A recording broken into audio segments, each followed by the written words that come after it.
पीर बख्श, अभी थोड़ी ही दूर गया होगा। नहीं भाई नहीं, ऐसा काम न करना, तुम्हें हमारे सर की कसम, अमा हमें तो लेने दो। दिलावर खान, अच्छा जाओ आग तो ले आओ। पीर बख्श गया और थोड़ी देर के बाद आग लेके आया। हुक्का भरा, दिलावर खान को दिया। दिलावर खान, एक कश हुक्के का पी के। तो ये कितने तक बिक जाएगी और बेचेगा कौन? ऐसा ना हो कहीं पकड़े जाएं तो और मुश्किल हो। पीर बख्श, इसका हमारा ज़िम्मा, हम तो बेच देंगे। अरे मियाँ तुम्हारी बातें, पकड़ेगा कौन? लखनऊ में ऐसे मामले दिन रात हुआ करते हैं।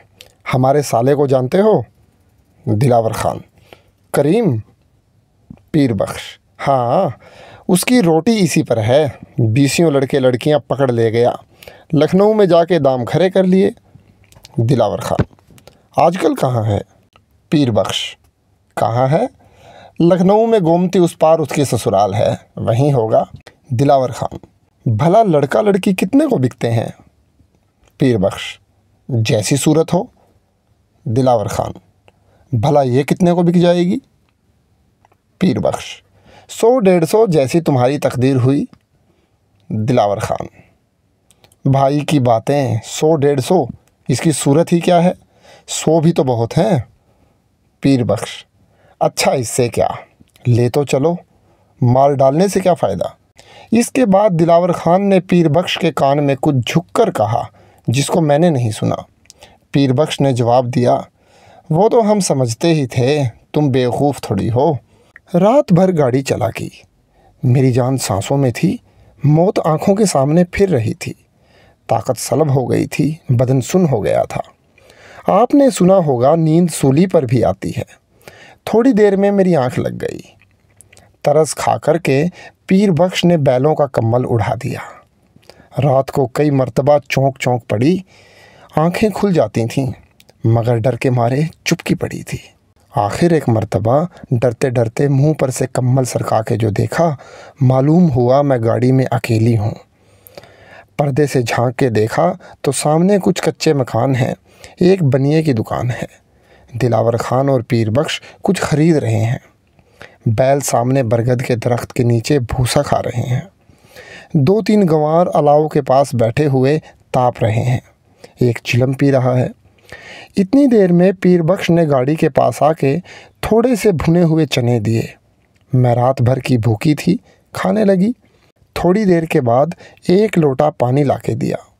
मैंने थोड़ा सा पिया, फिर चुपकी होके पड़ रही। बड़ी देर तक गाड़ी यहाँ रुकी रही। फिर पीर बख्श ने बैल जोते। दिलावर खान हुक्का भर के मेरे पास आ बैठा। गाड़ी रवाना हुई। आज दिन को मुझ पर ज़्यादा सख्ती नहीं हुई। ना दिलावर खान की छुरी निकली, ना मुझ पर घूंसे पड़े, ना घुड़कियाँ। दिलावर खान और पीर बख्श दोनों जगह जगह पर हुक्का भर भर के पीते थे। बातें होती जाती थीं। जब बातें करते करते थक गए, कुछ गाने लगे। एक गाता है, दूसरा चुपका सुन रहा है। सुन क्या रहा है, सोच रहा है कि अब क्या बात निकालूं। फिर कोई बात निकल आई। इस गुफ्तगू में अक्सर ऐसा भी हुआ कि आपस में गाली गलौज होने लगी। आस्तीनें चढ़ गईं, कमरें कसी जाने लगीं। एक गाड़ी पर से कूद पड़ता है, दूसरा वहीं गला घोटने को तैयार है। फिर किसी बात पर दोनों ढीले पड़ गए। बात रफ्त गुज़िश्त, फिर मिलाप हुआ। दोस्ती की बातें होने लगीं, गोया कभी लड़े ही न थे। एक, हमारे तुम्हारे दरमियान लड़ाई की क्या बात थी? दूसरा, बात ही क्या थी? पहला, अच्छा तो फिर इस बात को जाने दो। दूसरा, जाने दो।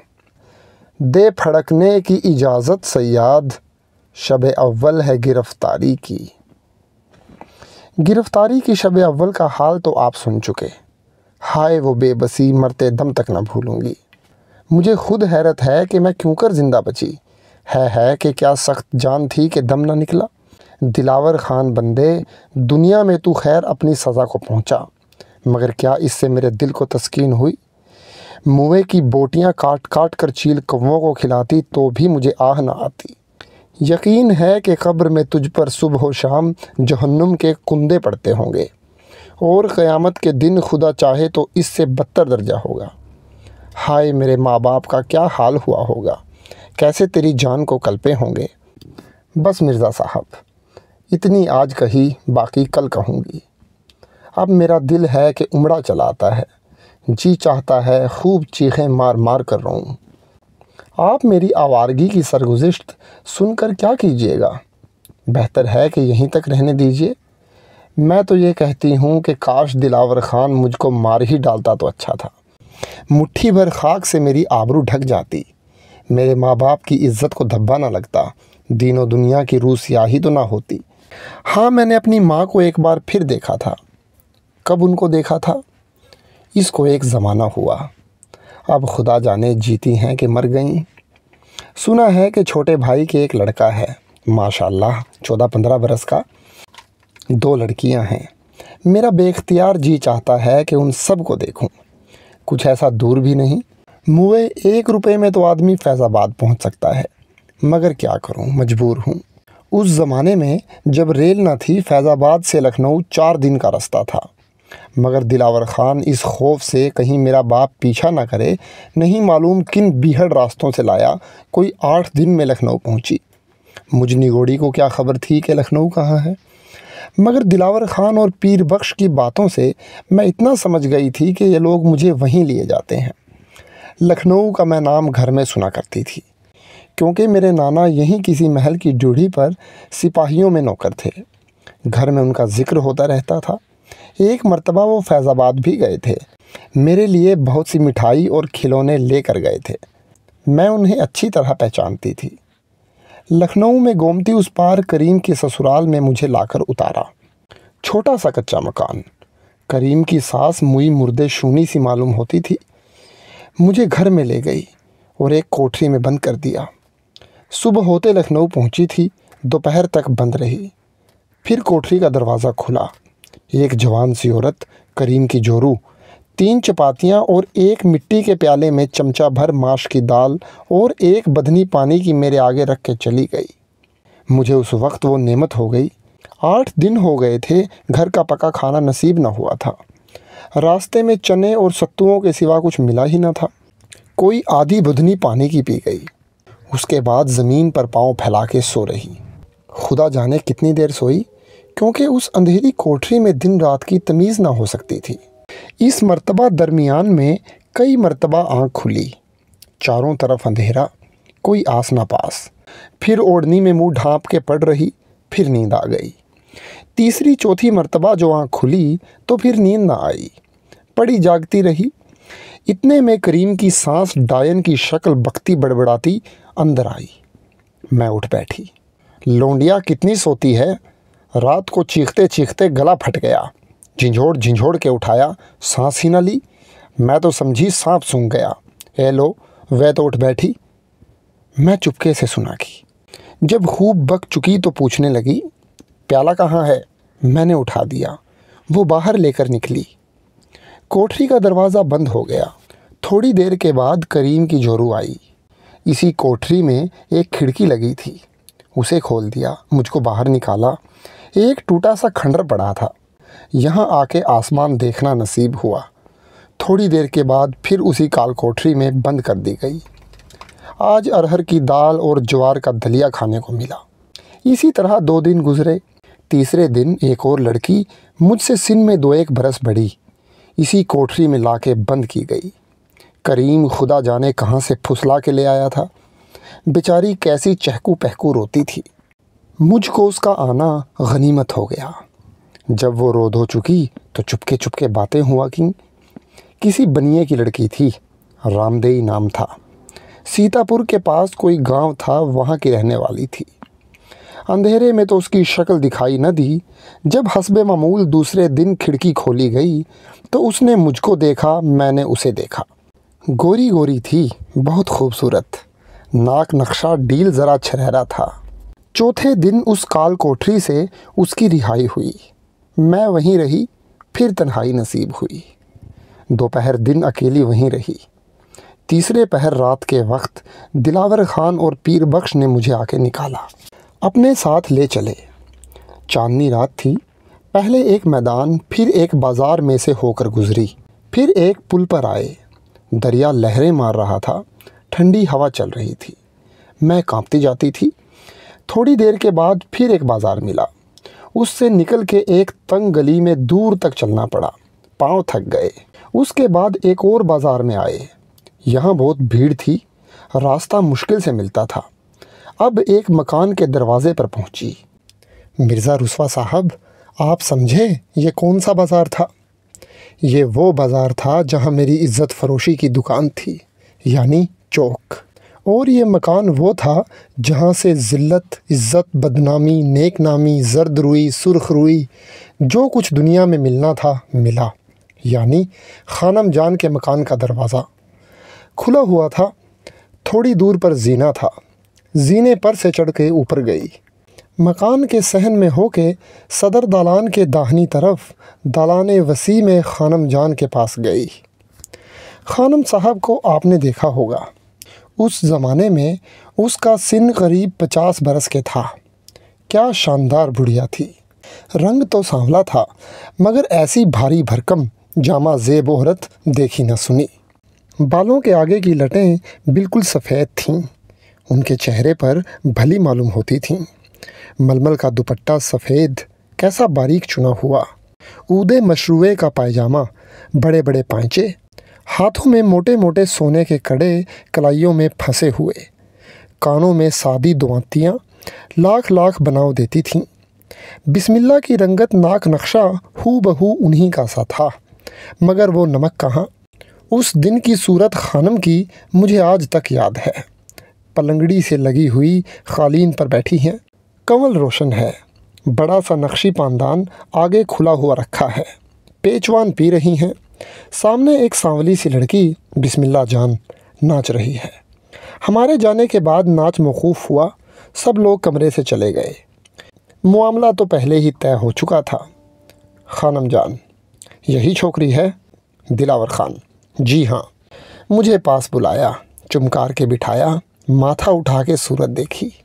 खानम जान, अच्छा, फिर जो हमने कह दिया है वो मौजूद है। और वो दूसरी छोकरी क्या हुई? पीर बख्श, उसका मामला हो गया। खानम, कितने पर? पीर बख्श, 200 पर। खानम, अच्छा, खैर कहाँ हुआ? पीर बख्श, एक बेगम साहिबा ने अपने साहबजादे के वास्ते मोल लिया है। खानम, सूरत शक्ल की अच्छी थी, इस कदर हम भी दे निकलते, मगर तुमने जल्दी की। पीर बख्श, मैं क्या करूं, मैंने तो बहुत समझाया, मेरे साले ने ना माना। दिलावर खान, सूरत तो इसकी भी अच्छी है, आगे आपकी पसंद।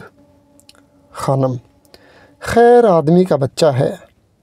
दिलावर खान, अच्छा, जो कुछ है आपके सामने हाजिर है। खानम, अच्छा, तुम्हारी ही ज़िद सही। ये कहकर हुसैनी को आवाज़ दी।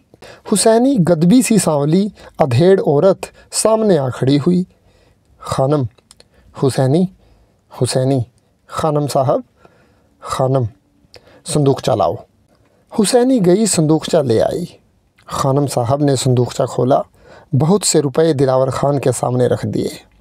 बाद अज़ा मालूम हुआ कि 125 रुपये थे। इनमें से कुछ रुपए पीर बख्श ने गिनकर अपने रुमाल में बांधे। सुना है कि 50 रुपये। बाकी दिलावर खान मुर्दे ने अपने डाब में रखे। दोनों सलाम करके रुखसत हुए। अब कमरे में खानम साहब हैं और बुआ हुसैनी और मैं हूँ। खानम साहब हुसैनी से, हुसैनी, ये छोकरी इतने दामों की कुछ महंगी तो नहीं मालूम होती?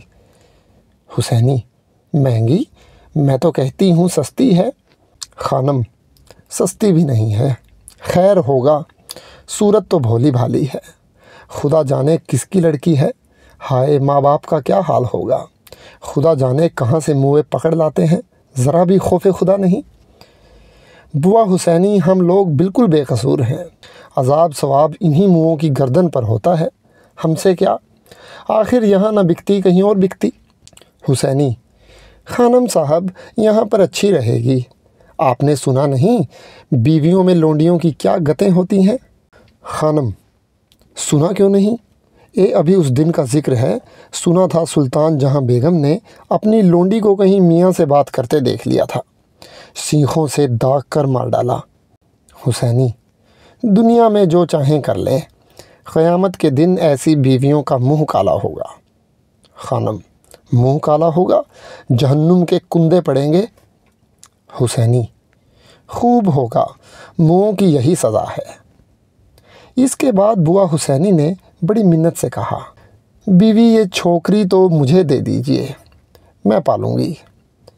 माल आपका है, खिदमत मैं करूँगी। खानम, तुम ही पालो। अब तक बुआ हुसैनी खड़ी हुई थीं। इस गुफ्तगू के बाद मेरे पास बैठ गईं, मुझसे बातें करने लगी। हुसैनी, बच्ची तू कहाँ से आई है? मैं, रोके, बंगले से। हुसैनी, खानम से, बंगला कहाँ है? खानम, है क्या नन्ही हो, फैज़ाबाद को बंगला भी कहते हैं। हुसैनी, मुझसे, तुम्हारे अब्बा का क्या नाम है? मैं, जमादार। खानम, तुम भी गज़ब करती हो, भला वो नाम क्या जाने, अभी बच्चा है। हुसैनी, अच्छा तुम्हारा नाम क्या है? मैं, अमीरन। खानम, भाई ये नाम तो हमें पसंद नहीं, हम तो उमराव कह के पुकारेंगे। हुसैनी, सुना बच्ची, उमराव के नाम पर तुम बोलना, जब बीवी कहेंगी उमराव तुम कहना जी। उस दिन से उमराव मेरा नाम हो गया। थोड़े दिनों के बाद जब मैं रंडियों के शुमार में आई, लोग उमराव जान कहने लगे। खानम साहब मरते दम तक उमराव कहा कि बुआ हुसैनी उमराव जान कहती थी। इसके बाद बुआ हुसैनी मुझे अपनी कोठरी में ले गईं। अच्छा अच्छा खाना खिलाया, मिठाइयाँ खिलाईं, मुंह हाथ धुलवाया, अपने पास सुला रखा। आज रात को मैंने माँ बाप को ख्वाब में देखा, जैसे अब्बा नौकरी पर से आए हैं, मिठाई का दूना हाथ में है, छोटा भाई सामने खेल रहा है, उसको मिठाई की डलियाँ निकाल कर दी। मुझे पूछ रहे हैं, जैसे मैं दूसरे दालान में हूँ।